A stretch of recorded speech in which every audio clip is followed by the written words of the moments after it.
Y las dos exposiciones que vamos a ver hoy son dos, porque son más largas y realmente vamos a tener tiempo. Yo me imagino que además, no sé si a alguno le van a provocar lágrimas, pero por lo menos le van a provocar preguntas. El título de la sección de hoy sería La degeneración del mundo evangélico. Es decir, entiendan ustedes en el sentido de enseñanzas que se han ido extendiendo en el mundo evangélico y que implican una degeneración teológica, una perversión teológica, fundamentalmente porque están muy extendidas. Es decir, si esto fuera el fenómeno de una iglesia aislada, perdida por ahí, pues realmente la cosa no tendría mayor relevancia. Es decir, sería un fenómeno aberrante, pero que realmente no tendría mayor relevancia. El problema es que tiene mucha relevancia, que ha ido saltando las separaciones denominacionales y que se ha hecho enormemente popular. En la primera exposición voy a estar hablando del proceso de judaización que se ha ido filtrando en el mundo evangélico, que era impensable hace 30 años, ahora está muy extendido. Y en la segunda parte voy a estar hablando de lo que se conoce como teología de la prosperidad, que es más que teología de la prosperidad y que tiene otras raíces. De manera que me voy a detener en las dos exposiciones, en los dos aspectos.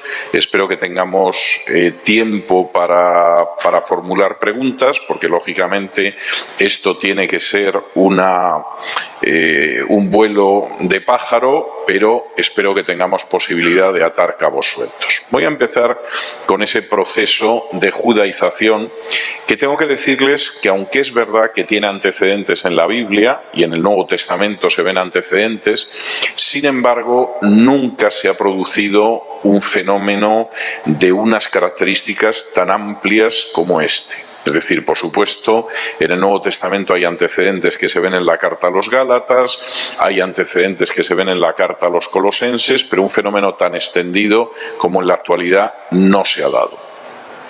Es posible que este fenómeno de judaización se iniciara por buenas razones, y voy a intentar explicarlo. En torno a finales de los años 60, inicios de los años 70, surge un movimiento dentro del mundo evangélico en Estados Unidos que se autodenomina Jews for Jesus, es decir, judíos por Jesús. Los Jews for Jesus no son nada más que judíos norteamericanos que han conocido al Señor en iglesias evangélicas, o sea, no piensen ustedes que son otra cosa, y en ese sentido los rabinos judíos anticristianos que los acusan de ser evangélicos simplemente están diciendo la verdad, pero en el caso de estos judíos, a diferencia de muchos judíos de los siglos anteriores, que en un momento determinado se convertían y se integraban exactamente igual en la iglesia, es decir, no pretendían conservar fiestas judías, atavíos judíos ni nada de este tipo, en Jews for Jesus deciden desarrollar el mensaje de que ellos son los verdaderos judíos, que prefieren que no los llamen cristianos porque la palabra cristiano tiene muy mala prensa dentro del judaísmo y que es mejor que se les llame mesiánicos, que significa exactamente lo mismo, dicho sea de paso, es simplemente decirlo de una manera diferente, y como una forma de poder transmitir el evangelio a otros judíos, pues por ejemplo mantienen la dieta alimenticia de la Torá o algo que se le parece, mantienen las fiestas judías, aunque no son exactamente las fiestas judías de la Biblia, sino como los judíos las han guardado después del Talmud, etcétera, pero de alguna manera digamos que este movimiento tiene una cierta excusa en que sería una versión moderna de lo que decía Pablo de a los gentiles me he hecho gentil y a los judíos me he hecho judío, y que efectivamente son judíos que han conocido a Jesús y lo quieren compartir con otros judíos.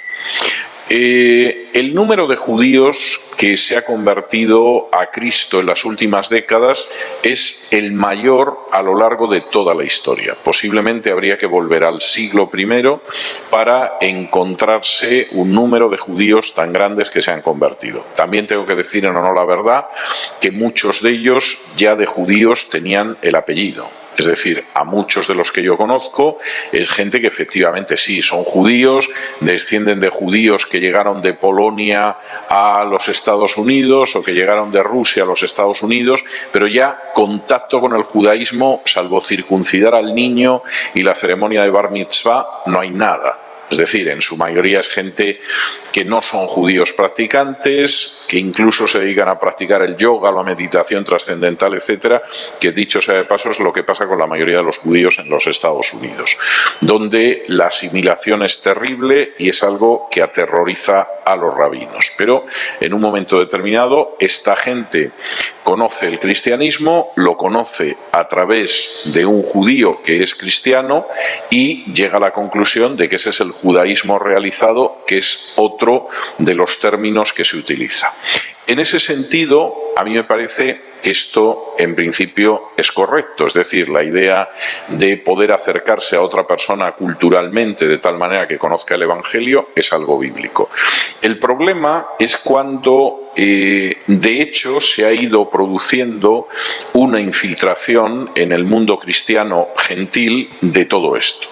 Y esto ha tenido sus consecuencias. Por ejemplo, en algunos casos de pronto hay quien decide que hay que guardar la dieta levítica.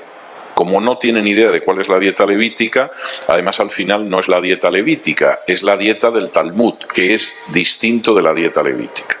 Por ejemplo, en la Biblia se prohíbe comer el cordero, el cabrito cocido en la sangre de su madre. Esa es una prohibición que aparece en la ley de Moisés. Como el Talmud lo que pretende es colocar una barrera que impida que te acerques a quebrantar un mandamiento, siempre va más allá. Y los judíos no es que no coman el cabrito cocido en la leche de la madre, es que no comen al mismo tiempo carne y lácteos. Es decir, no puedes comer carne y mantequilla, no puedes comer carne y beber leche al mismo tiempo, no puedes comer carne y tomarte, por ejemplo, de postre un helado, porque el helado puede llevar leche. Eso no aparece en la Biblia en ningún sitio, eso está en el Talmud.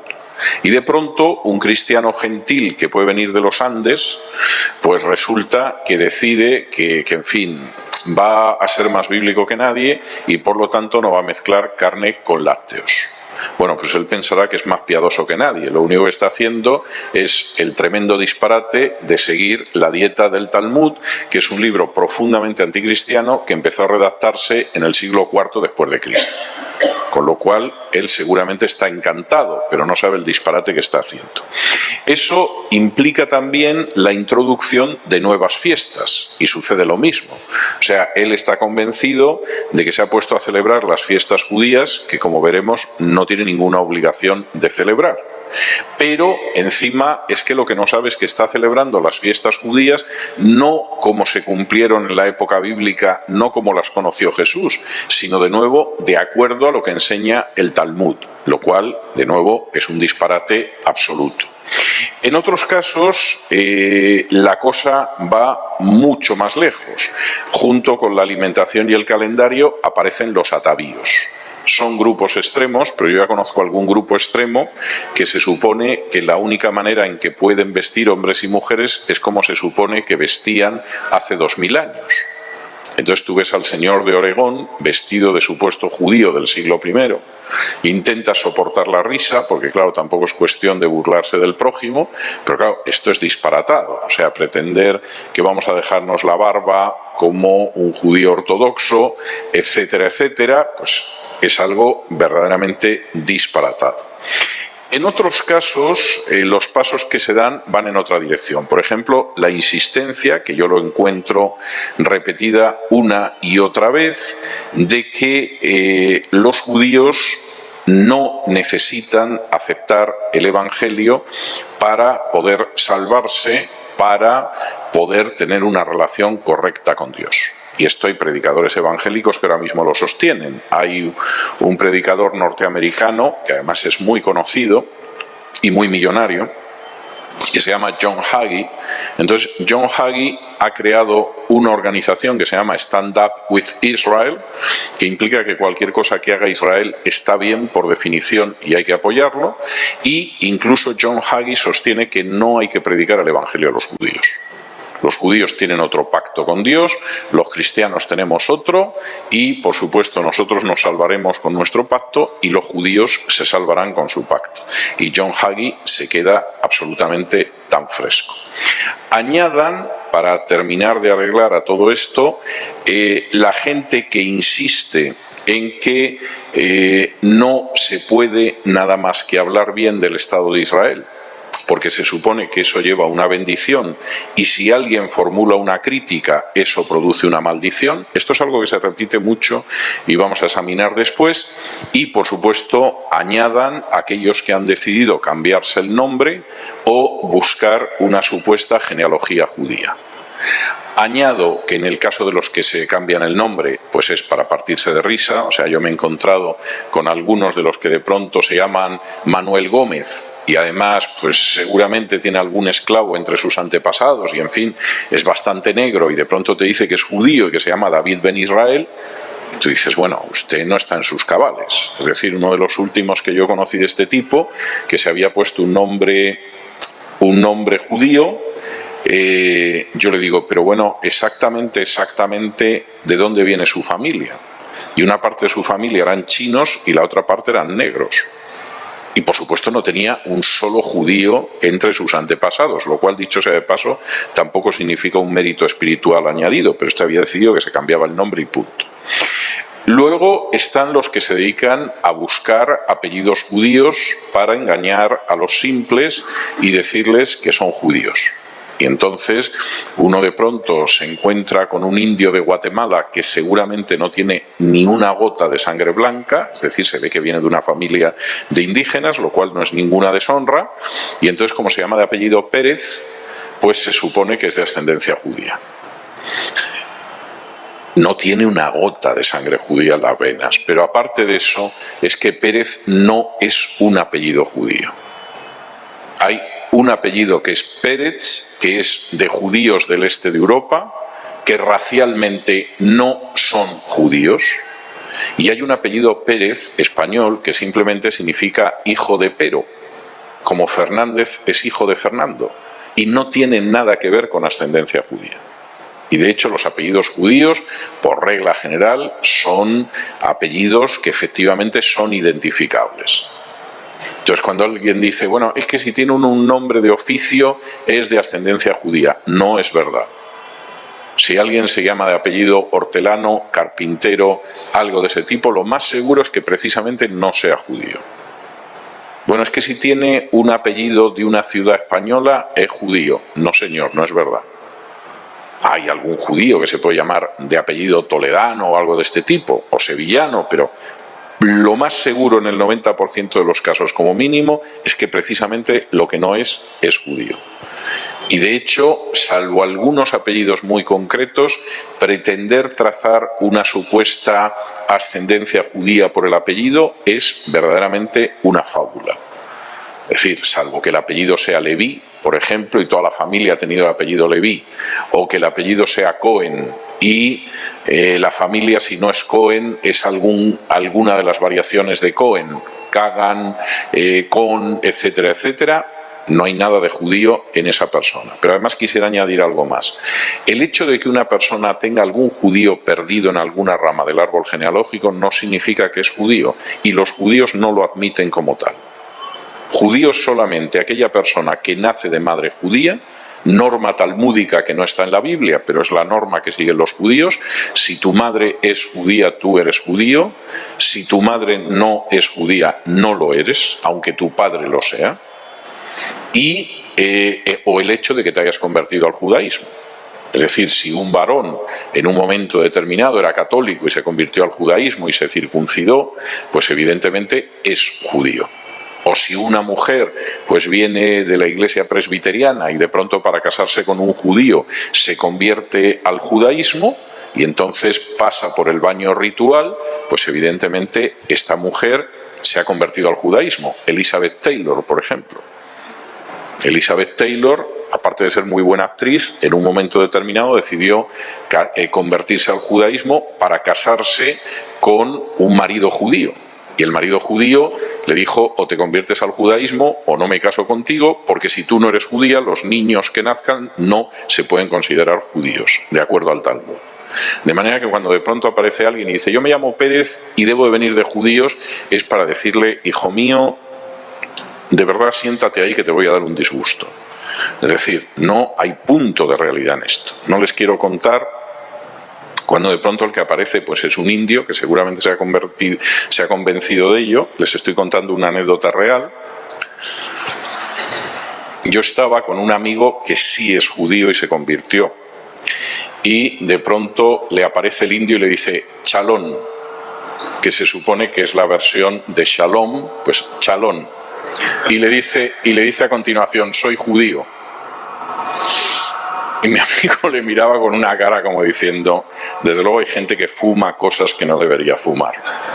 Bien, esto, insisto, estos son disparates diversos que existen dentro de un mundo evangélico donde parece que nadie tiene una identidad y de pronto ha decidido que si se convierte en judío, pues tiene una identidad. Aunque no lo es, aunque no hay judío que le considere como tal, y aunque esto no deja de ser un disparate. Esto tiene antecedentes y todo este tipo de cuestiones que aparecen en la Biblia es lo que Pablo denominaba las fábulas judaicas. Si me acompañan ustedes a la carta a Tito, que es una de las últimas cartas de Pablo, escrita cuando estaba en prisión, posiblemente después de la primera carta a Timoteo y antes de la segunda carta a Timoteo. Tito posiblemente es la penúltima carta que escribe Pablo. Pablo ya empieza a hacer una diferencia entre aquellos pastores que son gente decente y los que se dedican a engañar a los demás, entre otras cosas, utilizando las fábulas judaicas. Si ustedes leen con atención las cartas del Nuevo Testamento, no hay disparate que exista en la actualidad que no haya existido. Cuestión aparte es que como no había televisión ni internet, no terminen ustedes de ver los paralelos. Dice así en Tito capítulo 1 y versículos del 5 en adelante: por esta causa te dejé en Creta para que corrigieses lo deficiente y establecieses ancianos en cada ciudad, así como yo te mandé. El que fuera irreprensible, marido de una sola mujer, y tenga hijos creyentes que no estén acusados de disolución ni de rebeldía. Porque es necesario que el obispo sea irreprensible como administrador de Dios, no soberbio, no iracundo, no dado al vino, no pendenciero, no codicioso de ganancias deshonestas, sino hospedador, amante de lo bueno, sobrio, justo, santo, dueño de sí mismo, retenedor de la palabra fiel tal como ha sido enseñada, para que también pueda exhortar con sana enseñanza y convencer a los que contradicen. Porque hay aún muchos contumaces, habladores de vanidades y engañadores, mayormente los de la circuncisión, a los cuales es preciso tapar la boca, que trastornan casas enteras enseñando por ganancia deshonesta lo que no conviene. Uno de ellos, su propio profeta, dijo: los cretenses siempre mentirosos, malas bestias, glotones ociosos. Este testimonio es verdadero, por tanto, repréndelos duramente para que sean sanos en la fe, no atendiendo a fábulas judaicas ni a mandamientos de hombres que se apartan de la verdad. Todas las cosas son puras para los puros, mas para los corrompidos e incrédulos nada les es puro, pues hasta su mente y su conciencia están corrompidas. Profesan conocer a Dios, pero con los hechos lo niegan, siendo abominables y rebeldes, reprobados en cuanto a toda buena obra. El panorama que presenta Pablo es bastante claro. Por un lado, los ancianos, los pastores de la Iglesia, los obispos tienen que ser de esta manera. Bueno, yo ya te adelanto que hay una cantidad de descarados enfrente de los que te tienes que cuidar. En su mayoría es gente que son judíos, no todos, y es gente que, por supuesto, con tal de hacer ganancia deshonesta, va enseñando cosas que no convienen, trastornando casas enteras y, por supuesto, dedicándose a las fábulas judaicas y a los mandamientos de hombres. Y una de las primeras cosas de esas fábulas judaicas es decir que hay alimentos puros y alimentos impuros, cuando en realidad nosotros sabemos que todo es puro. Y voy a empezar con la cuestión de los alimentos después de esta introducción bastante amplia. Primero, digan lo que digan los que se dedican a defender que los cristianos tienen que seguir una dieta que supuestamente es bíblica, pero que es talmúdica, es decir, ni siquiera es la dieta de la Biblia. Jesús hizo limpios todos los alimentos. Si me acompañan ustedes a Marcos, capítulo 7,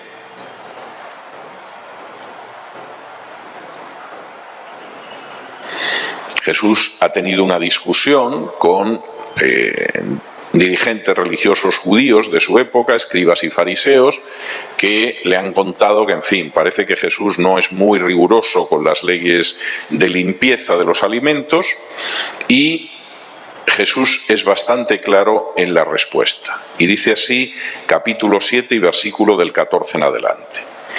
Y llamando así a toda la multitud les dijo: oídme todos y entended. Nada hay fuera del hombre que entre en él que le pueda contaminar, pero lo que sale de él, eso es lo que contamina al hombre. Si alguno tiene oídos para oír, oiga. Cuando se alejó de la multitud y entró en casa, le preguntaron sus discípulos sobre la parábola. Él les dijo: ¿también vosotros estáis así sin entendimiento? ¿No entendéis que todo lo de fuera que entra en el hombre no le puede contaminar, porque no entra en su corazón sino en el vientre y sale a la letrina? Esto decía haciendo limpios todos los alimentos. De manera que si alguien les aparece contando que van a ser más santos porque van a dejar de comer marisco o algo de este tipo, o porque van a dejar de comer cerdo, en fin, a mí me parece muy bien si la gente no quiere comer cerdo o no quiere comer marisco o no quiere comer plátanos. Pero evidentemente eso no va a hacer a nadie más santo, porque Jesús hizo limpios todos los alimentos. Segundo, no debería jamás juzgarse a nadie por cuestiones de comida o de bebida. Si me acompañan ustedes a la carta a los Colosenses, Pablo se tuvo que encontrar en Colosas con gente que en parte estaba contaminada por el ocultismo, pero también por prácticas de carácter judaizante. En Colosenses, capítulo 2,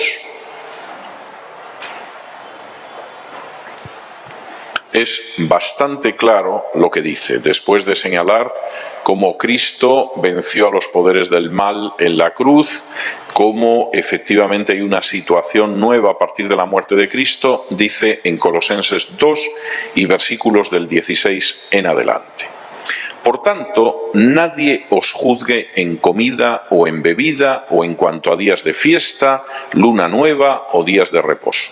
La palabra para días de reposo literalmente es sábado.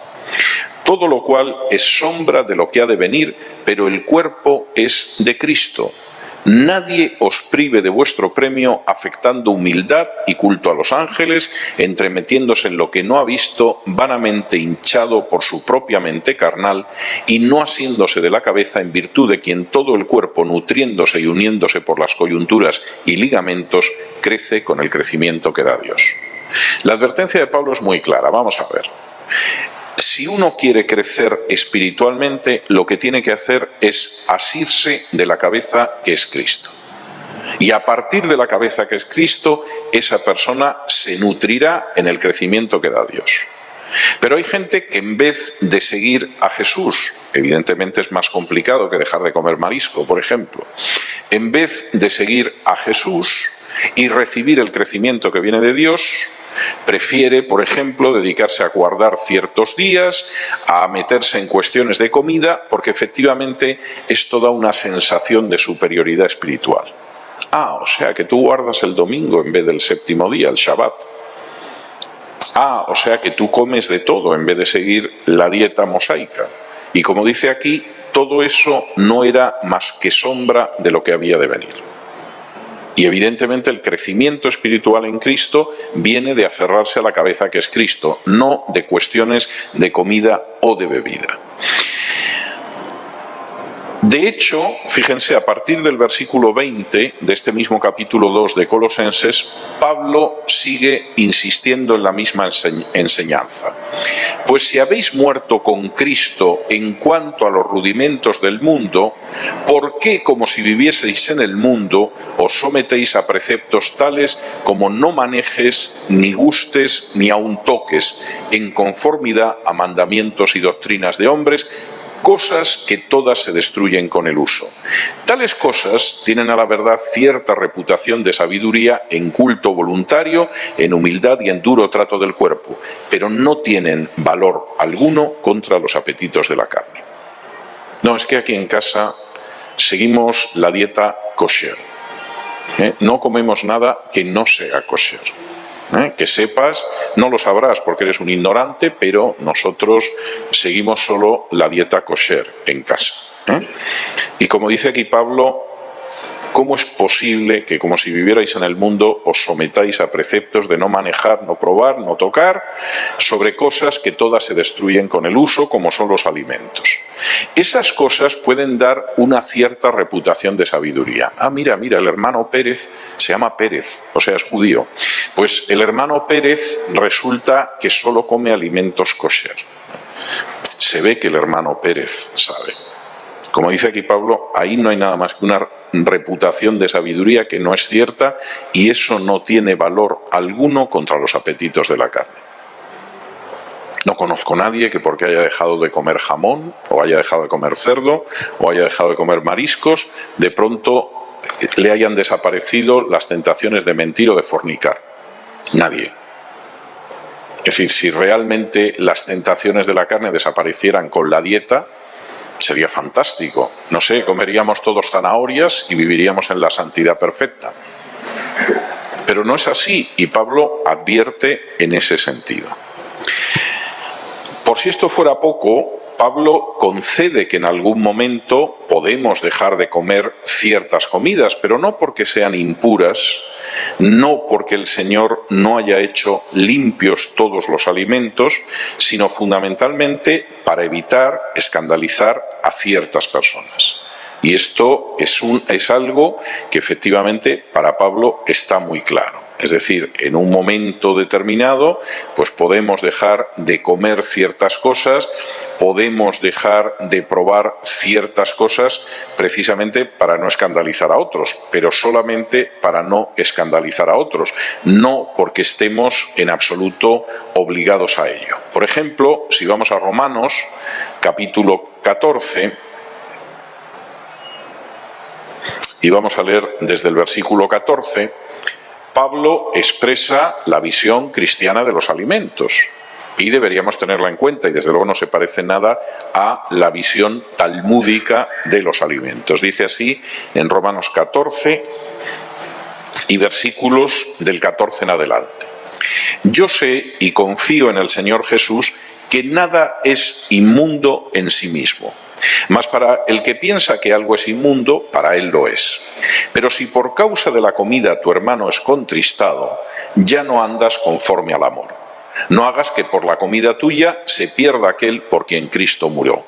No sea pues vituperado vuestro bien, porque el reino de Dios no es comida ni bebida, sino justicia, paz y gozo en el Espíritu Santo. Porque el que en esto sirve a Cristo agrada a Dios y es aprobado por los hombres. Así que sigamos lo que contribuye a la paz y a la mutua edificación. No destruyas la obra de Dios por causa de la comida. Todas las cosas a la verdad son limpias, pero es malo que el hombre haga tropezar a otros con los que come. Bueno es no comer carne, ni beber vino, ni nada en que tu hermano tropiece o se ofenda o se debilite. Pablo tiene muy clara la enseñanza de Jesús. Jesús ha hecho limpio todo. Y la gente que tiene esto claro sabe que efectivamente puede comer cualquier tipo de alimento. Ahora, hay gente que es débil, hay gente que está mal educada espiritualmente, o hay gente, por ejemplo, que procede de otra religión. No merece la pena que hagas valer tu derecho a tomar cualquier cosa y puedas hacer tropezar a esa persona. Si yo invito a un musulmán a casa con la nada oculta intención de predicarle el Evangelio, lo último que se me va a ocurrir va a ser descorchar una botella de vino. y a continuación sacar un plato de jamón. Es algo disparatado. En el caso del judío podría sacar el vino, pero obviamente no el jamón. El hecho de que tú tengas un derecho a consumir todo tipo de alimentos no quiere decir que utilices ese derecho para hacer tropezar a otros. Pero no nos engañemos, Cristo ha hecho puros todos los alimentos.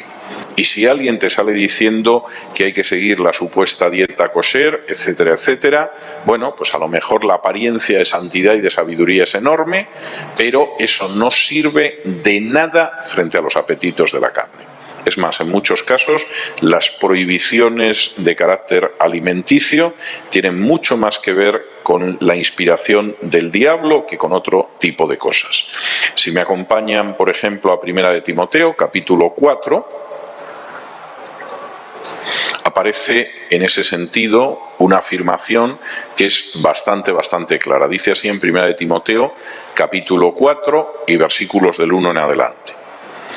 Pero el Espíritu dice claramente que en los postreros tiempos algunos apostatarán de la fe escuchando a espíritus engañadores y a doctrinas de demonios, por la hipocresía de mentirosos que, teniendo cauterizada la conciencia, prohibirán casarse y mandarán abstenerse de alimentos que Dios creó para que con acción de gracias participasen de ellos los creyentes y los que han conocido la verdad. Porque todo lo que Dios creó es bueno, y nada es de desecharse si se toma con acción de gracias, porque por la palabra de Dios y por la oración es santificada. De modo que seguramente habrá gente que se sentirá especialmente santa porque se cree que sigue una dieta que es precisamente la dieta que a partir del siglo IV queda consagrada en el Talmud. Es que Cristo hizo puros todos los alimentos. Y abstenerse de unos alimentos o de otros no sirve de nada frente a los apetitos de la carne. Segunda cuestión, las fiestas y especialmente la referencia al séptimo día. No solamente los judaizantes siguen esa tesis, la secta de los adventistas del séptimo día está en la misma línea, pero lo cierto es que de nuevo en la Biblia está muy claro que no seguimos un calendario, como hemos visto en Colosenses, de días, semanas, sábados, sino que vemos las cosas de otra manera. Por ejemplo, de entrada, para los cristianos, en el Nuevo Testamento es de especial relevancia el domingo. ¿Por qué el domingo es de especial relevancia? Pues muy sencillo, porque el domingo resucitó Jesús y es algo enormemente importante. Si me acompañan, por ejemplo, a Marcos, capítulo 16, y no deja de ser interesante, podía haber resucitado en sábado, pero no fue así. Dice así en Marcos, capítulo 16 y versículo 9. Habiendo pues resucitado Jesús por la mañana, el primer día de la semana, es decir, el domingo, apareció primeramente a María Magdalena, de quien había echado 7 demonios. El elemento del domingo es bastante claro porque efectivamente Jesús resucitó la mañana temprano del domingo. Si me acompañan, por ejemplo, al Evangelio de Juan, capítulo 20 y versículos 1 y 2, vuelve a repetirse esta misma enseñanza y dice así: el primer día de la semana, María Magdalena fue de mañana, siendo aún oscuro, al sepulcro y vio quitada la piedra del sepulcro, el primer día de la semana. Esto explica que la iglesia primitiva se reuniera en domingo. Por supuesto, si Pablo llegaba a una ciudad y quería predicar en la sinagoga, tenía que ir el sábado, porque claro, los judíos se reúnen el sábado, pero la iglesia se reunía en domingo. Si me acompañan a Hechos, capítulo 20,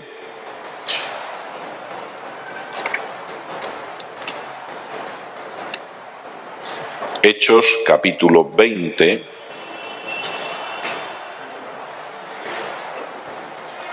y es bastante interesante porque Pablo se queda precisamente una semana entera para poderse quedar al culto del domingo. Lo cual no deja de ser significativo si había un culto de sábado, que no lo había. Si están en Hechos 20, Dice así, vamos a leer desde el versículo 3 para que tengan ustedes el contexto. Dice, Hechos 20 del 3 en adelante. Después de haber estado allí 3 meses y siéndole puestas asechanzas por los judíos para cuando se embarcase para Siria, tomó la decisión de volver por Macedonia. Y le acompañaron hasta Asia Sópater de Berea, Aristarco y Segundo de Tesalónica, Gallo de Derbe y Timoteo, y de Asia Tíquico y Trófimo. Estos, habiéndose adelantado, nos esperaron en Troas. Y nosotros, pasados los días de los panes sin levadura, navegamos de Filipos y en 5 días nos reunimos con ellos en Troas, donde nos quedamos 7 días. ¿Por qué? Para poder quedarse en el culto del domingo. Versículo 7. El primer día de la semana, reunidos los discípulos para partir el pan, Pablo les enseñaba habiendo de salir al día siguiente y alargó el discurso hasta la medianoche. Pablo llega, evidentemente, seguramente llegaría por la tarde o por la noche o cuando fuera. Su intención es reunirse con la iglesia. La iglesia se reúne el primer día de la semana, el domingo, y por lo tanto espera 7 días para poderse reunir con la iglesia, poder enseñar a la iglesia, y luego suceden una serie de cosas. No solamente la iglesia se reunía en domingo, la iglesia recogía las ofrendas en el domingo. Si me acompañan a la primera carta a los Corintios, 1 Corintios, capítulo 16,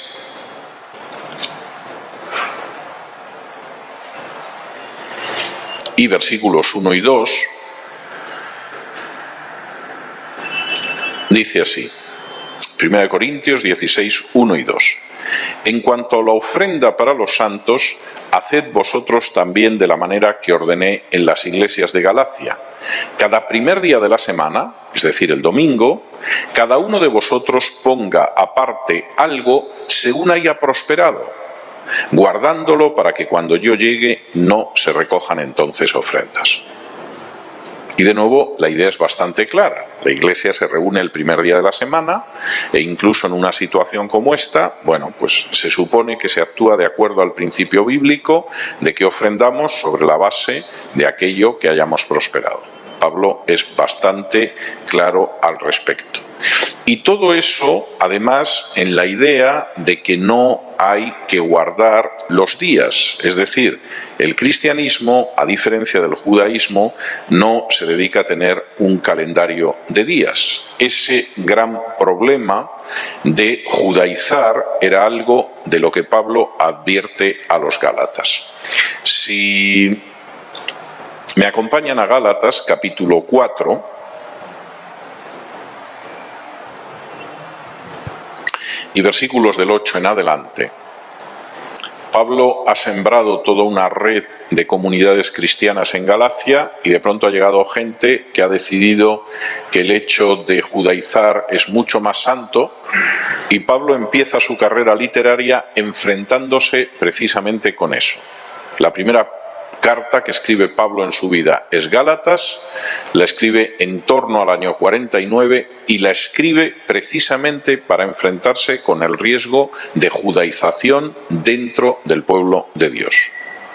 No sabemos si no llegan a entrar los judaizantes y Pablo se hubiera dedicado a escribir, pero desde luego lo que provoca el inicio de sus cartas, y luego va a dar otras cartas, es precisamente eso. Y fíjense lo que dice en Gálatas capítulo 4 del 8 en adelante. Ciertamente, en otro tiempo, no conociendo a Dios, servíais a los que por naturaleza no son dioses. Mas ahora, conociendo a Dios, o más bien siendo conocidos por Dios, ¿cómo es que os volvéis de nuevo a los débiles y pobres rudimentos a los cuales os queréis volver a esclavizar? Guardáis los días, los meses, los tiempos y los años. Me temo de vosotros que haya trabajado en vano con vosotros.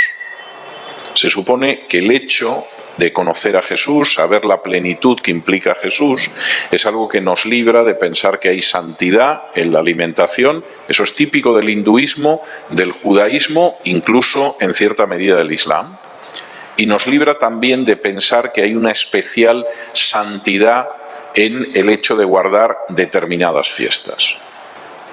La santidad está en el hecho de aferrarse a la cabeza e ir creciendo en Cristo. Pablo lo dice con mucha claridad en Colosenses. Aunque, por supuesto, uno puede pensar, porque puede dar una sensación de sabiduría y de soberbia, el hecho de que si guarda una determinada dieta es más santo y, por supuesto, si además guarda determinadas fiestas, que él piensa que además son como en el Antiguo Testamento, también es más santo. La Iglesia primitiva se reunía el primer día de la semana, el domingo. Y seguramente se reunían, aparte de porque era el día de la resurrección del Señor, por el hecho de que, claro, había que escoger un día en ese sentido. Pero la idea es absolutamente clara. No hay ninguna celebración de fiestas judías, especialmente entre gentiles. No se dedicaban a guardar el séptimo día y tenían muy claro que efectivamente uno puede caer en la soberbia y el orgullo espiritual pensando que ciertas dietas o el guardar cierto calendario religioso te hace más santo y desde luego más espiritual. No les quiero contar cuando además esto va unido a asumir vestimentas judías que no tienen nada que ver con lo que aparece en la Biblia. Por ejemplo, de pronto un hermano decide ser más piadoso y se compra una kipá y se la pone en la cabeza. La kipá en el siglo XV en España ni siquiera la utilizaban todos los judíos. Es una práctica muy tardía, muy reciente. Y de hecho, por ejemplo, en los documentos judíos españoles se habla de cómo había judíos que tomaban la palabra en la sinagoga y no llevaban la cabeza cubierta.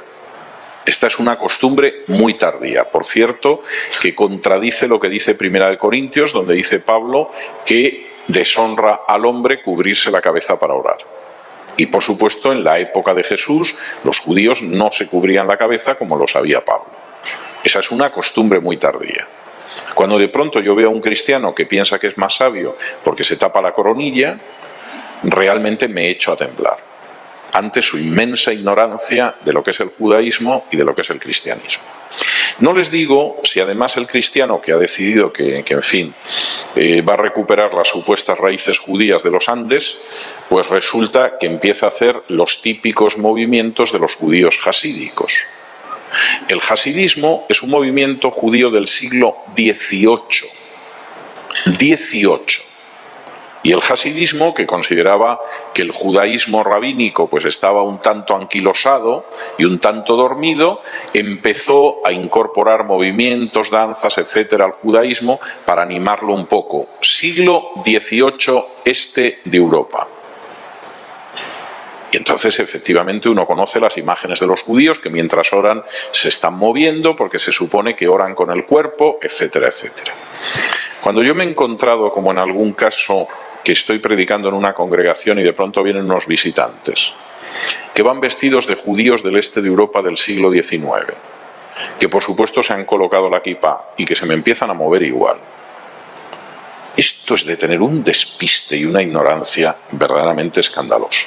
Seguramente ellos se consideran más santos, miran a los demás que no se mueven y se colocan la kipá como seres de segunda categoría espiritual, pero lo cierto es que como forma de hacer el ridículo se me ocurren pocas tan absolutamente clamorosas y desde luego no tiene absolutamente nada que ver con la enseñanza del Nuevo Testamento. Hemos visto los alimentos, hemos visto las fiestas, vamos a entrar en otro tema que es exactamente quién es Israel en la Biblia. Y aquí adelanto que a lo mejor a alguno le provoco lágrimas, pero a mí me importan muy poco las opiniones de los demás, me interesa lo que dice la Biblia. Si me acompañan ustedes a Génesis capítulo 12, en Génesis aparece una promesa de Dios a Abraham relacionada con su descendencia. Entonces, acompáñenme a Génesis, capítulo 12, y versículos del 1 al 3.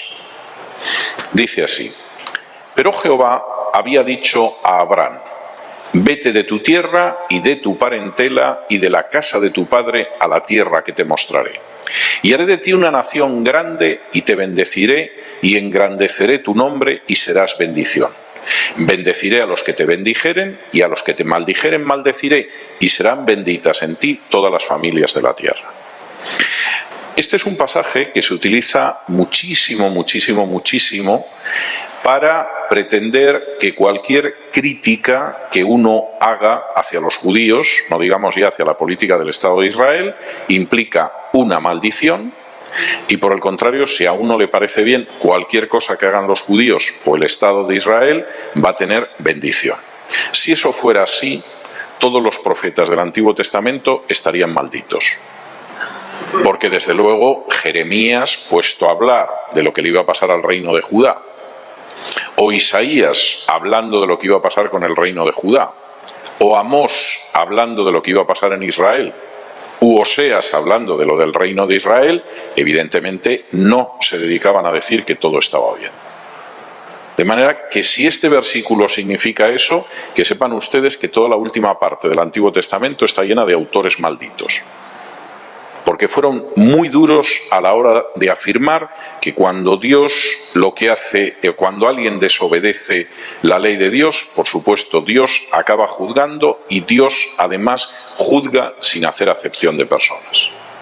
Les voy a pedir, por ejemplo, que me acompañen a un texto de Amós, sujeto maldito, por supuesto, según esta interpretación peculiar de la Escritura, que me acompañen al libro de Amós, donde aparece toda una teología de la acción de Dios en la historia desde el primer capítulo. Vamos a leer algunos versículos porque es un poco largo, pero aquí aparece la idea de cómo Dios ve la historia y la ve con justicia, no con predilección injusta hacia unos o hacia otros. Dice así en Amós capítulo 1. Vamos a leer desde el versículo 3. Dice, así ha dicho Jehová, por 3 pecados de Damasco y por el 4º no revocaré su castigo, porque trillaron a Galaad con trillos de hierro. Prenderé fuego en la casa de Hazael y consumirá los palacios de Ben-Hadad. Y quebraré los cerrojos de Damasco y destruiré a los moradores del valle de Abén y los gobernadores de Bet-Edén, y el pueblo de Siria será transportado a Kir, dice Jehová. Así ha dicho Jehová, por 3 pecados de Gaza y por el 4º no revocaré su castigo, porque llevó cautivo a todo un pueblo para entregarlo a Edom. Prenderé fuego en el muro de Gaza y consumirá sus palacios. Y destruiré a los moradores de Asdod y a los gobernadores de Ascalón, y volveré mi mano contra Ecrón, y el resto de los filisteos perecerá, ha dicho Jehová el Señor. Así ha dicho Jehová, por 3 pecados de Tiro y por el 4º no revocaré su castigo, porque entregaron a todo un pueblo cautivo a Edom y no se acordaron del pacto de hermanos. Prenderé fuego en el muro de Tiro y consumirá sus palacios.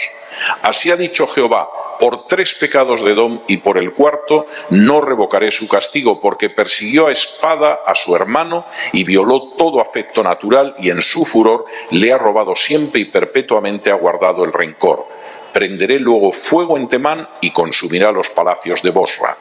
Así ha dicho Jehová, por 3 pecados de los hijos de Amón y por el 4º no revocaré su castigo, porque para ensanchar sus tierras abrieron a las mujeres de Galaad que estaban encintas. Encenderé fuego en el muro de Rabá y consumirá sus palacios con estruendos en el día de la batalla, con tempestad en día tempestuoso.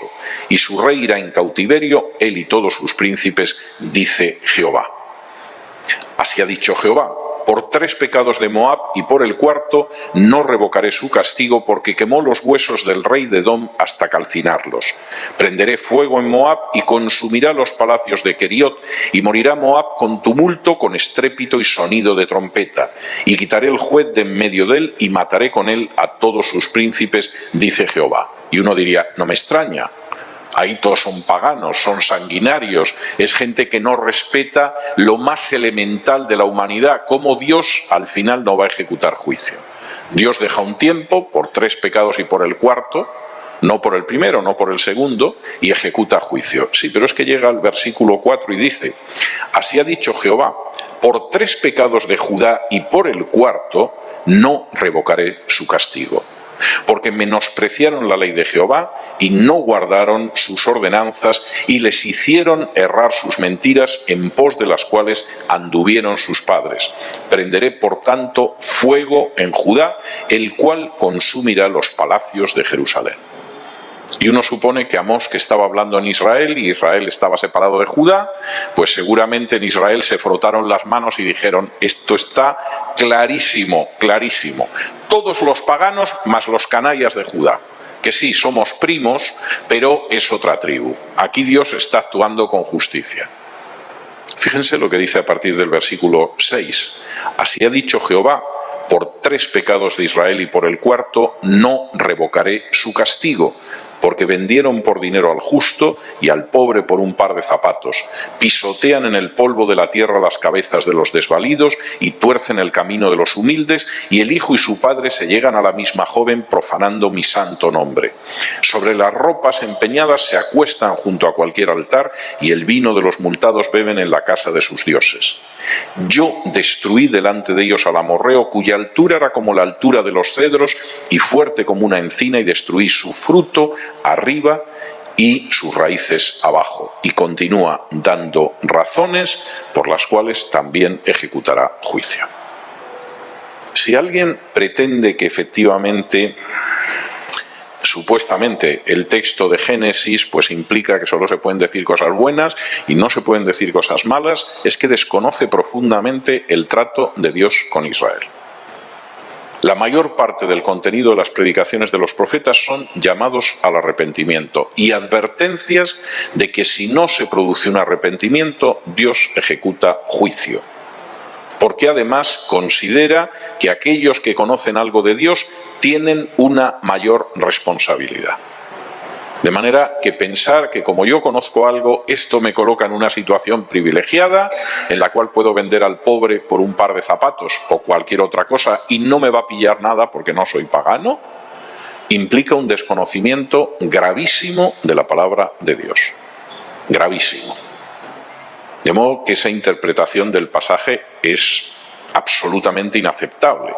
Pero es que además es inaceptable porque Cristo dice quién es la descendencia de Abraham, y lo que dice sobre la descendencia de Abraham es algo que parece ser que muchos ignoran o han olvidado.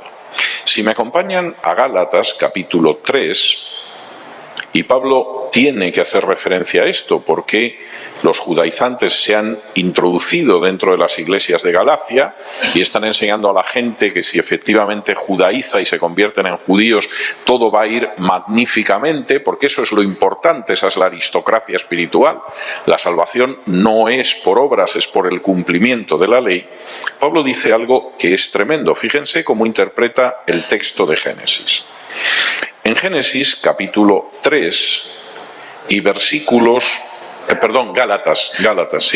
Gálatas capítulo 3 y versículos del 16 en adelante, dice lo siguiente: Ahora bien, a Abraham fueron hechas las promesas y a su simiente.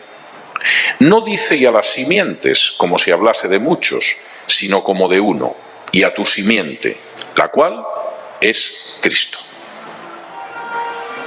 Pablo es bastante claro, es decir, está hablando de que yo establezco un pacto y efectivamente quien te maldiga a Abraham yo lo maldeciré, quien te bendiga a Abraham yo lo bendeciré, y efectivamente tu descendencia, tu simiente, es la que efectivamente va a servir de bendición a todas las naciones.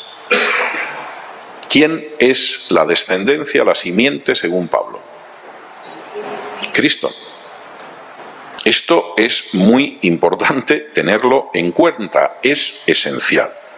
No solamente eso, Pablo, como los profetas, no está inventando nada nuevo, sabe que el judío no es el judío natural, es aquel que mantiene una relación espiritual especial con Dios. Si me acompañan a Romanos capítulo 2, después de que Pablo ha sentado en el banquillo, por supuesto, a los gentiles y seguramente ha cosechado los aplausos de los judíos, pero en el capítulo 2 sienta también a sus compatriotas, hace una afirmación que es tremenda. Romanos capítulo 2 y versículos 28 y 29. Pablo ha dicho, los gentiles son culpables.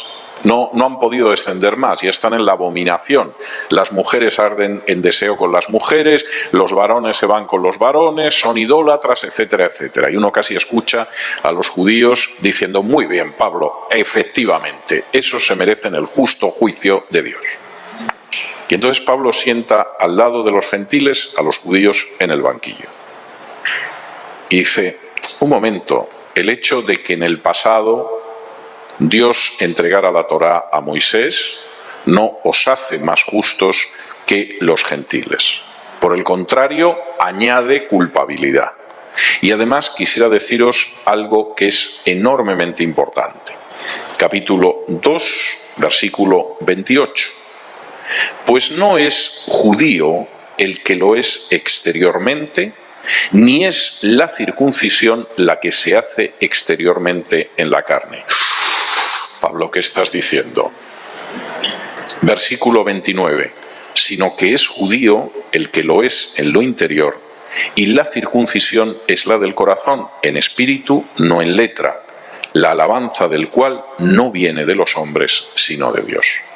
Aquí Pablo hace un juego de palabras, además, porque la palabra judío, que es Yahud en hebreo, significa alabado. De hecho, Yehudá, que es Judá, de donde desciende, de la tribu de Judá, significa alabar. Y Pablo dice, está muy bien esa etimología hebrea de Yehudá, que es alabanza.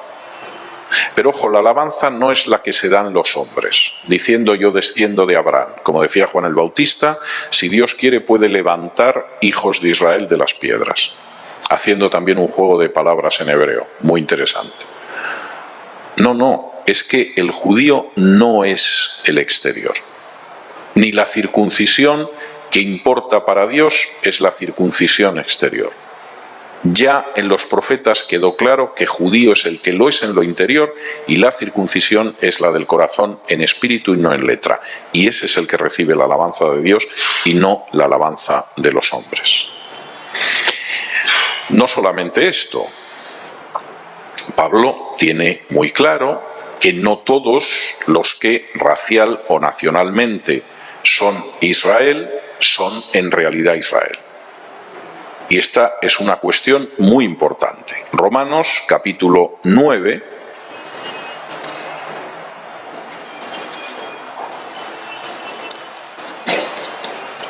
insiste en este mismo aspecto. Porque claro, la pregunta es ¿cómo es posible que la mayoría de los judíos no haya reconocido a Jesús como Mesías? Es verdad que los primeros seguidores de Jesús, posiblemente durante más de una década, eran solo judíos. Es verdad que efectivamente todos los apóstoles eran judíos, la madre de Jesús era judía, Pablo era judío, etc. Pero aquí la mayoría del llamado pueblo de Israel no ha respondido. Y Pablo da una respuesta que es muy clara y que se basa precisamente en lo que aparece en el Antiguo Testamento. Dice así en Romanos capítulo 2, este lo hemos visto. Romanos capítulo 9 y versículos 6 y 8. 6 al 8. No que la palabra de Dios haya fallado, porque no todos los que descienden de Israel son israelitas, ni por ser descendientes de Abraham son todos hijos, sino en Isaac te será llamada descendencia. Esto es, no los que son hijos según la carne son los hijos de Dios, sino que son los hijos según la promesa los que son contados como descendientes. Es decir, que nadie se engañe, ¿eh? El hecho de ser judío puede tener un cierto interés cultural, etcétera, etcétera.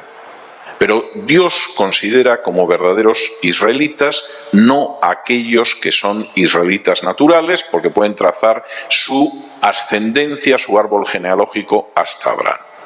Él considera a aquellos que efectivamente son hijos de acuerdo a la promesa. porque incluso Abraham tuvo distintas descendencias y todo el mundo sabe que, sin embargo, la descendencia buena, por decirlo de alguna manera, de Abraham pasaba por Isaac, no por otros de los hijos que tuvo, incluido no solo el caso de Ismael, sino otros hijos que tuvo después. No solamente es eso, es que en realidad Pablo es muy claro sobre qué es lo que hace que una persona pueda ser considerada descendencia de Abraham. Y no es una cuestión racial, ni es una cuestión sanguínea, ni es una cuestión física. Si me acompañan ustedes a Gálatas, capítulo 3, y de nuevo que esto aparezca en Gálatas o en Romanos no es extraño, tiene mucha lógica. En Gálatas, capítulo 3, señala algo que parece absolutamente elemental, pero que tengo la sensación de que mucha gente lo ha olvidado, y no será porque no está expresado con claridad en la Biblia. Después de que Pablo ha señalado que no estamos bajo la ley, que la ley fue el pedagogo, es la palabra exacta en griego, el paidagogos, el ayo. El paidagogos era el esclavo que llevaba al niño a la escuela. Y aquí en esta versión traduce ayo, que no está mal. Y en el versículo 24 Pablo dice, bueno, igual que los niños de familia acomodada, vosotros sabéis que hay un esclavo que los lleva a la escuela, el paidagogos, llega un momento, de ahí viene la palabra pedagogo en español, llega un momento en que el niño se hace mayor. Y vamos, ya si le lleva el esclavo a la escuela, pues al maestro, pues evidentemente se ríen del niño, ¿no? Lo del esclavo tiene un pase cuando efectivamente es un niño pequeño que lo lleva para que no se pierda. La ley ha sido nuestro pedagogo. Y efectivamente, cuando estábamos en una situación de infancia espiritual, la ley nos iba llevando. Pero claro, nos iba llevando hasta que se llega un momento en la historia en que de pronto hay la posibilidad de pasar a la madurez espiritual, y ese momento es cuando llega Cristo, y eso tiene consecuencias. Dice en Gálatas capítulo 3, y vamos a leer desde el versículo 23. Pero antes que viniese la fe, estábamos confinados bajo la ley, encerrados para aquella fe que iba a ser revelada. De manera que la ley ha sido nuestro ayo para llevarnos a Cristo, a fin de que fuésemos justificados por la fe. Pero venida la fe, ya no estamos bajo ayo, pues todos sois hijos de Dios por la fe en Cristo Jesús. Porque todos los que habéis sido bautizados en Cristo, de Cristo estáis revestidos. Ya no hay judío ni griego, no hay esclavo ni libre, no hay varón ni mujer, porque todos vosotros sois uno en Cristo Jesús. Y si vosotros sois de Cristo, ciertamente linaje de Abraham sois y herederos según la promesa. ¿Quién es el linaje de Abraham? Según Pablo, los que creen en Cristo. Es decir, la condición para ser linaje de Abraham no es poder trazar el árbol genealógico hacia atrás hasta Abraham. Es más, si fuera eso, muchos judíos, por ejemplo, del este de Europa, lo tendrían muy mal, porque no son descendientes de Abraham históricamente, vienen de la conversión del reino de los házaros en la Edad Media. O sea, eso los colocaría en una situación incómoda. Pero vamos a suponer que efectivamente todo el mundo pudiera trazar su genealogía hacia atrás hasta Abraham. Las palabras de Pablo son muy claras. No estamos ya bajo el ayo. Si somos hijos de Dios, como dice en el versículo 26, es por la fe en Cristo Jesús. No es como piensan algunos, que Dios es Padre y todo el género humano son hijos de Dios y todos somos hermanos los unos de los otros, como pensaba la teología liberal del siglo XIX. Pablo, en este sentido, dice lo mismo que el Evangelio de Juan, capítulo 1 y versículo 12. A los que creyeron en Cristo se les dio la potestad de ser hechos hijos de Dios. Y no han nacido de la voluntad de la carne, ni del deseo de la sangre, nacen por la voluntad de Dios. Y Pablo es muy claro. Todos sois hijos de Dios por una razón, por la fe en Cristo. Y vivimos en una realidad en que no hay judío, ni griego, esclavo, ni libre, hombre, ni mujer, porque la realidad se centra en que todos estáis en Cristo. Y si sois de Cristo, entonces es cuando sois linaje de Abraham. de acuerdo a la promesa. Esto no solamente es de una claridad tremenda, yo lo siento por los que no lo quieran ver, es que de verdad que esto es la esencia de la idea de lo que es ser hijo de Dios, el cumplimiento de las promesas de Dios a Abraham en su descendencia, no en sus descendencias, sino en su descendencia que es Cristo, y el linaje espiritual al que nosotros pertenecemos. Y cualquiera que lea el Nuevo Testamento con un mínimo de atención lo tiene que ver. Bueno, ¿y qué pasa entonces con aquellos que no creen y que efectivamente sí pertenecen racial, cultural, históricamente a Israel? Pues la Biblia lo dice con mucha claridad. El hecho de que la permanencia en el linaje de Abraham tenga como condición creer en Cristo ha hecho que sean desgajados de Israel. Y vamos a leer algunos pasajes en este sentido. Esto es algo que no es una invención de la Iglesia primitiva, porque como de pronto se convertían sobre todo gentiles y en fin judíos había menos, pues decidieron adaptar el mensaje de Jesús o cosa parecida. Jesús había sido muy claro. Si me acompañan a Mateo capítulo 21,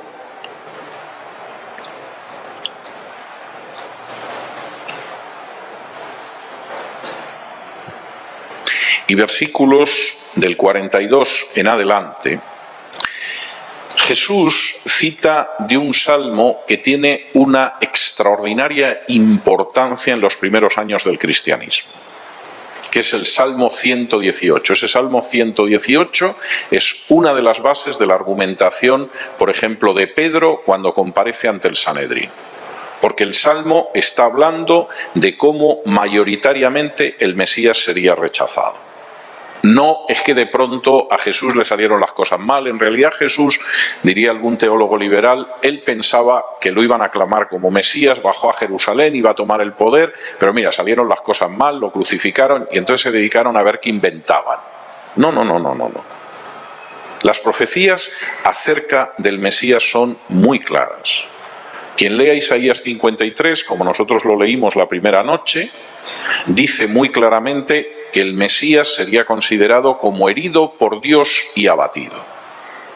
Y nosotros, Isaías está hablando de sus compatriotas, lo tendríamos como algo de no estima, nos descarriaríamos en masa y pensaríamos que encima Dios es el que lo ha castigado, cuando en realidad Dios está cargando su pecado sobre nosotros. Cualquiera que lea el Talmud hoy en día encontrará, por ejemplo, como se dice que efectivamente a Jesús lo condenó el Sanedrín con toda la razón del mundo porque era un blasfemo y un brujo. Y por lo tanto lo detuvieron en Pascua y decretaron su muerte. Ni siquiera mencionan a Pilato. La idea es que Pilato era un instrumento necesario, pero poco más. Y efectivamente fue un castigo de Dios. E Isaías 8 siglos antes había dicho, es cierto, es como lo vamos a ver. Nos habremos extraviado, llegará el Mesías siervo, consideraremos que el propio Dios lo ha castigado y en realidad lo único que pasa es que Él está pagando con su muerte la expiación por nuestros pecados.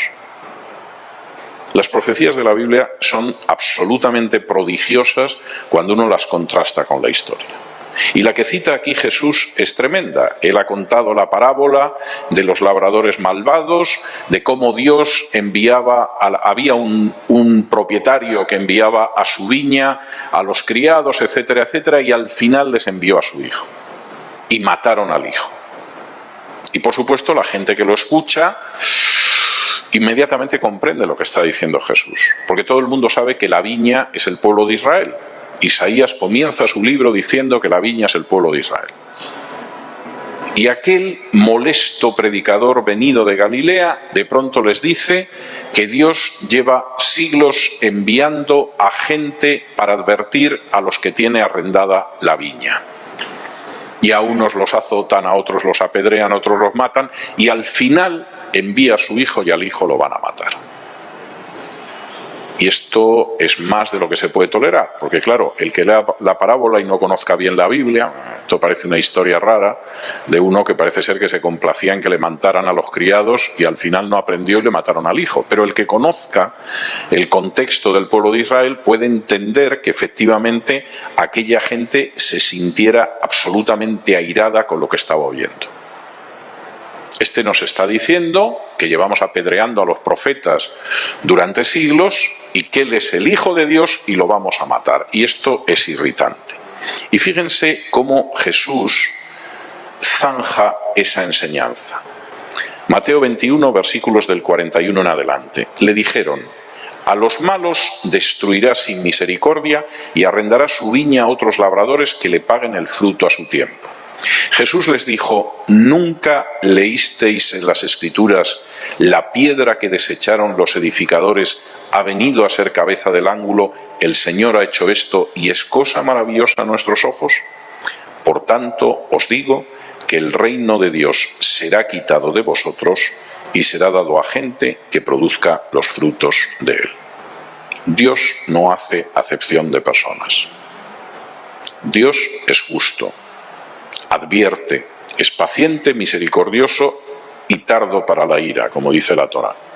Pero Dios ejecuta juicio. Y Jesús les está diciendo en ese momento: se acabaron las oportunidades.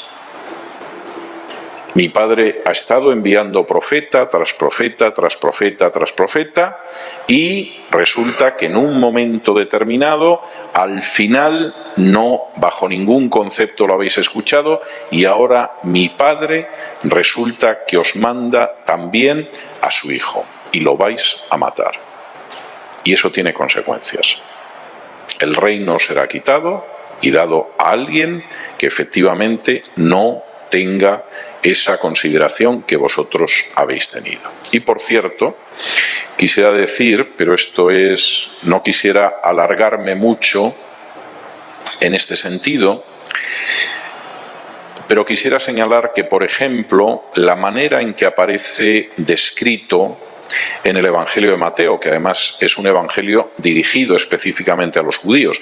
Estos énfasis no los va a hacer Marcos, que escribe, por ejemplo, hacia los gentiles.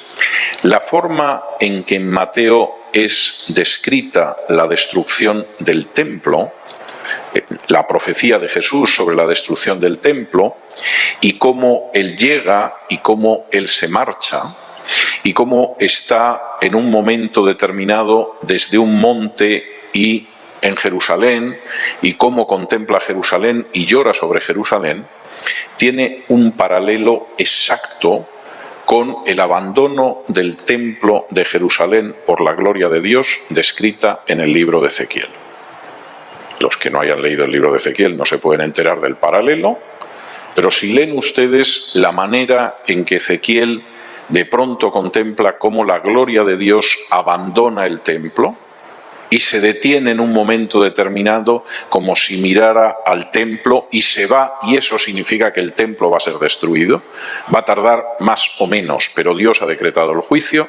Es el mismo itinerario, el mismo camino que sigue Jesús en Mateo delante del templo.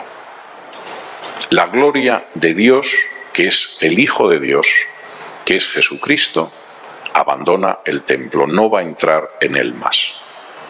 Y cuando sale del templo pronuncia unas palabras que a lo mejor la gloria de Dios también pensó en el libro de Ezequiel. Y es que precisamente Jerusalén, Jerusalén mata a los profetas, apedrea a los enviados, y por más que Dios ha querido juntar a la gallina, ha querido juntar a Israel como la gallina junta los polluelos debajo de sus alas, lo cierto es que vuestra casa os es dejada desierta, el templo, y no vais a verme hasta que digáis que efectivamente Jesús es el bendito que vino en el nombre del Señor. Son palabras muy duras, pero tengo que decir que tienen paralelos muy claros. Me estoy extendiendo mucho y quiero acabar esta parte porque tenemos otra más larga. Y entonces, ¿qué pasa con Israel y quién compone Israel desde un punto de vista espiritual tal y como está en la Biblia? Eso aparece explicado con una imagen verdaderamente magnífica de Pablo en Romanos capítulo 11. Y me va a tocar dibujar, que no es... Estoy yo un poco desentrenado, pero imagínense que esto es un olivo y voy a intentar explicar después qué es lo del olivo, porque Pablo explica por qué hay una buena parte de Israel que no es Israel ya. Y sin embargo, eso no frustra las promesas de Dios, eso cumple las profecías de Dios y además significa la salvación de los que no somos judíos. Dice así en Romanos capítulo 11 y versículos del 1 en adelante. Digo pues, ¿ha desechado Dios a su pueblo? En ninguna manera. Porque también yo soy israelita de la descendencia de Abraham, de la tribu de Benjamín. ¿No ha desechado Dios a su pueblo, al cual desde antes conoció? ¿O no sabéis que dice de Elías la Escritura cómo invoca a Dios contra Israel, diciendo: Señor, a tus profetas han dado muerte y tus altares han derribado y solo yo he quedado y procuran matarme? Pero ¿qué le dice la divina respuesta? Me he reservado 7.000 hombres que no han doblado la rodilla delante de Baal.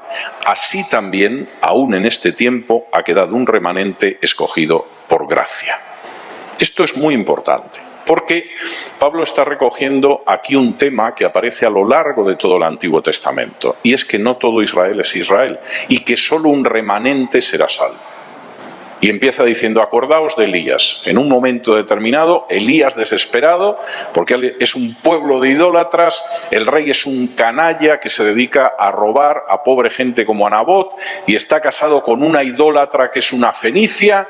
Resulta que Elías, desesperado, porque además, incluso en el momento en el que aparece que ha vencido a los sacerdotes de Baal, que son judíos, que son parte de Israel, no son en absoluto paganos que han venido por ahí, de pronto encima le van a matar. Y entonces dice: pero bueno, Señor, ¿aquí qué sucede? O sea, tu pueblo se ha extraviado totalmente, este no es tu pueblo. Y Dios le dice: no, mira, Elías, tampoco te desanimes, porque hay 7.000 que sí son mi pueblo dentro de toda esta masa. Y no han doblado la rodilla delante de Baal. Y dice... Y además, como dice el versículo 5, así también, aún en este tiempo, ahora, cuando Pablo escribe, ha quedado un remanente escogido por gracia. Y si por gracia, ya no es por obras. De otra manera, la gracia ya no es gracia, y si por obras ya no es gracia. De otra manera, la obra ya no es obra. ¿Qué pues? Lo que buscaba Israel no lo ha alcanzado. Pero los escogidos sí lo han alcanzado y los demás fueron endurecidos. Como está escrito, Dios les dio espíritu de estupor, ojos con que no vean y oídos con que no oigan hasta el día de hoy. Y David dice: se ha vuelto su convite en trampa y en red, en tropezadero y en retribución, se han oscurecido sus ojos para que no vean y agóbiales la espalda para siempre. Digo pues, ¿han tropezado los de Israel para que cayesen? En ninguna manera, pero por su transgresión vino la salvación a los gentiles para provocarles a celos. Y si su transgresión es la riqueza del mundo y su defección la riqueza de los gentiles, cuánto más su plena restauración. Porque a vosotros hablo gentiles, por cuanto yo soy apóstol a los gentiles, honro mi ministerio, por si en alguna manera pueda provocar a celos a los de mi sangre y hacer salvos a algunos de ellos. Porque si su exclusión es la reconciliación del mundo, ¿qué será su admisión sino vida de entre los muertos? Si las primicias son santas, también lo es la masa restante, y si la raíz es santa, también lo son las ramas. Pues si algunas de las ramas fueron desgajadas, y tú siendo olivo silvestre has sido injertado en lugar de ellas, y has sido hecho participante de la raíz y de la rica savia del olivo, no te jactes contra las ramas, y si te jactas, sabe que no sustentas tú a la raíz, sino la raíz a ti. Pues las ramas, dirás, fueron desgajadas para que yo fuese injertado. Bien, por su incredulidad fueron desgajadas, pero tú por la fe estás en pie. No te ensoberbezcas, sino teme. Porque si Dios no perdonó a las ramas naturales, a ti tampoco te perdonará. Mira pues la bondad y la severidad de Dios, la severidad ciertamente para con los que cayeron, pero la bondad para contigo. Si permaneces en esa bondad, pues de otra manera tú también serás cortado. Y aun ellos, si no permanecieren en incredulidad, serán injertados, pues poderoso es Dios para volverlos a injertar. Porque si tú fuiste cortado del que por naturaleza es olivo silvestre, y contra naturaleza fuiste injertado en el buen olivo, cuánto más estos que son las ramas naturales serán injertados en su propio olivo. Pablo utiliza la parábola de un olivo. Dice, el olivo es Israel y, por supuesto, la permanencia o no en el olivo no depende de las obras, sino de la gracia.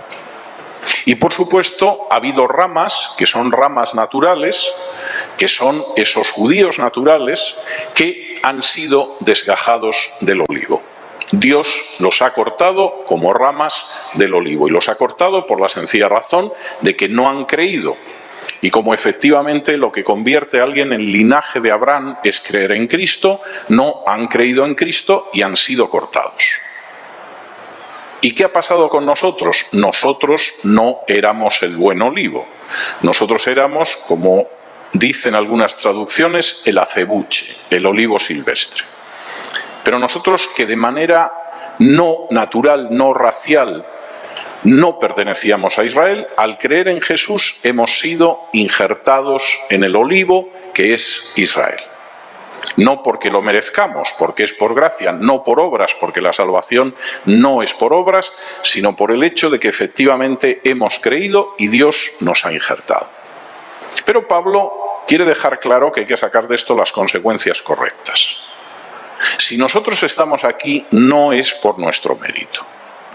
Es porque hemos creído en Cristo y Dios, por su gracia, nos ha injertado en un árbol al que no pertenecemos naturalmente.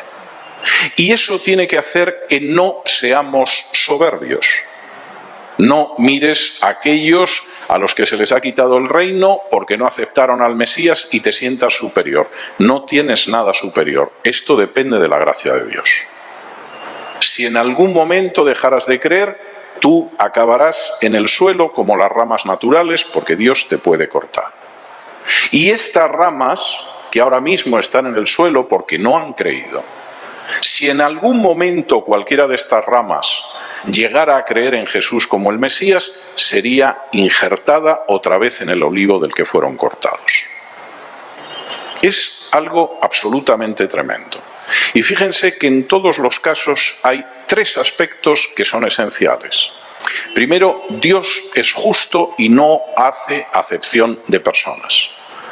Cuando en un momento determinado Pedro recibe una revelación para que vaya a ver a Cornelio, Pedro se da cuenta de algo que como judío no ha comprendido nunca, que Dios no hace acepción de personas entre gente de cualquier lengua, pueblo o nación.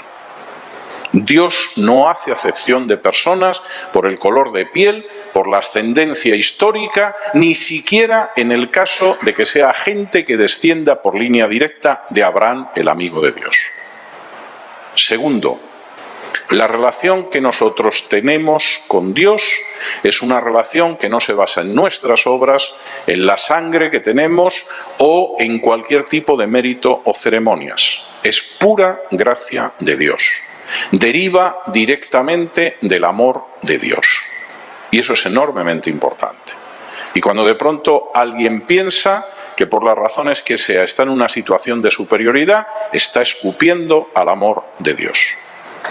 Hasta que el Perú accedió a la independencia, en Perú regía el estatuto de limpieza de sangre. Cualquier persona que tuviera una sola gota de sangre judía, mora, negra o india no podía ocupar determinados cargos, no podía ser sacerdote, no digamos ya obispo. Es más, me da la sensación de que el obispo de Cuzco sigue siendo bastante blanco, a pesar de que este país ya hace mucho que se independizó de España. Eso es algo absolutamente, es un escupitajo en el amor de Dios.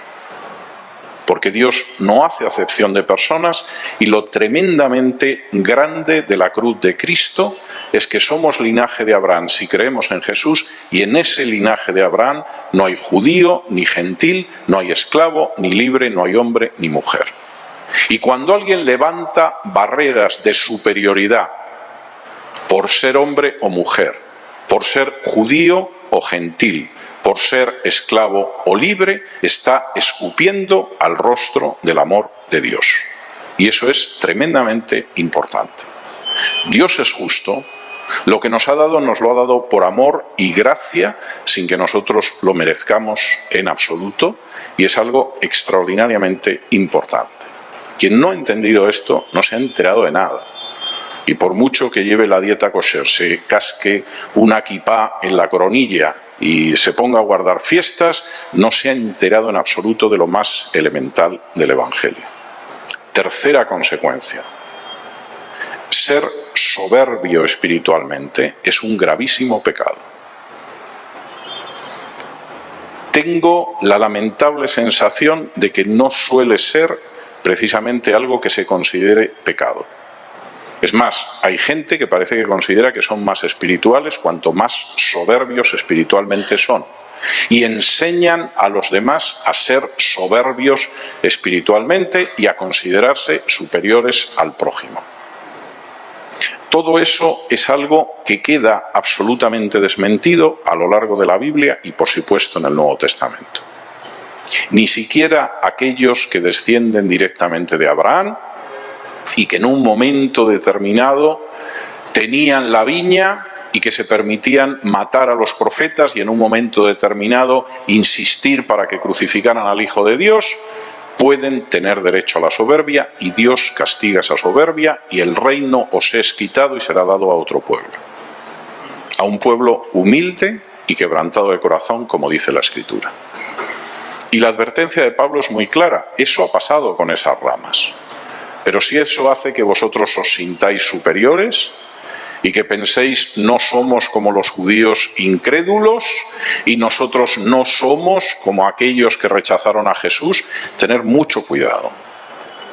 Porque Dios puede cortar a aquellos que se han ensoberbecido y por el contrario puede volver a reinjertar en el olivo a aquellos que se vuelvan y crean a Jesús como Mesías. A fin de cuentas, la promesa de Jesús es que efectivamente esto cambiará en el día que digan bendito el que viene en el nombre del Señor. Por concluir esta parte, que me estoy extendiendo mucho, y me queda una que no sé si es todavía menos larga. Al final, Dios no hace acepción de personas. La salvación es por gracia. Todo lo que estoy diciendo es absolutamente elemental. Pensar que uno se hace más acepto a Dios, que uno tiene una situación de superioridad con Dios por el hecho de que decide judaizar, es algo que choca totalmente con el Nuevo Testamento. Pero es que además terminar identificando a una nación, como sucede con muchos cristianos y el Estado de Israel, con el pueblo de Dios, es desconocer totalmente lo que dice la Escritura. La descendencia de Abraham son aquellos que creen en Cristo. Uno forma parte del olivo en la medida en la que creyó a Cristo, y eso le desgaja del olivo o le mantiene en el olivo, y por supuesto Dios va a juzgar de acuerdo a su justicia. Si alguien piensa que, por ejemplo, en algún momento Dios no va a ejecutar un juicio sobre un Estado que ha convertido Tel Aviv en la capital gay del Mediterráneo, es que no tiene ni idea de lo que es Dios. Y Dios no hace acepción de personas. Poco antes de morir, y aproximadamente a 40 años de distancia de la catástrofe, Thomas Jefferson, que había sido uno de los padres fundadores de Estados Unidos y había sido presidente, el tercer presidente de Estados Unidos, escribió: «Cuando reflexiono en que Dios es justo, tiemblo por el futuro de mi país». Y lo decía pensando en la esclavitud. 40 años después estalló una guerra civil que desgarró Estados Unidos durante 4 años, que puso en peligro su supervivencia y que efectivamente estuvo relacionada con la esclavitud. Dios no hace acepción de personas. No piensen jamás que aunque su nación haya sido muy bendecida, eso significa que tiene una licencia para apartarse de Dios. Porque Dios es justo. Y en ese sentido, posiblemente una de las mejores cosas que pueden ustedes hacer es orar por su nación para que se vuelva a Dios. Orar para que no deje de transitar sus caminos o para que transite en sus caminos. Y orar para que efectivamente aquellos que no hayan conocido a Jesús, sean judíos o sean gentiles, sean ricos o sean pobres, sean hombres o sean mujeres, acepten a Cristo en su corazón, se conviertan en hijos de Dios, se conviertan en linaje de Abraham y sean herederos de la promesa que Dios hizo a Abraham. Muchas gracias.